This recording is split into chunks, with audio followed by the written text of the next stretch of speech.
What is the largest rainforest in the world? A. Amazon rainforest. In which continent is the Amazon rainforest located? A. South America. What percentage of the world's species are found in the Amazon rainforest? A. 10%. Which river flows through the Amazon rainforest? C. Amazon River. What is the nickname for the Amazon rainforest? A. Lungs of the earth. How many countries does the Amazon rainforest span across?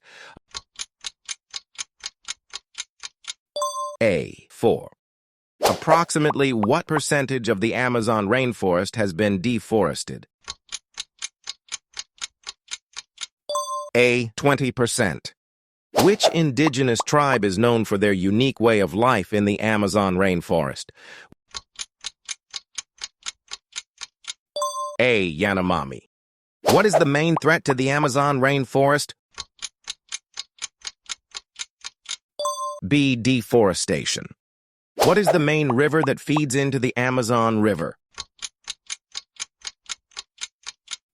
B. Orinoco River.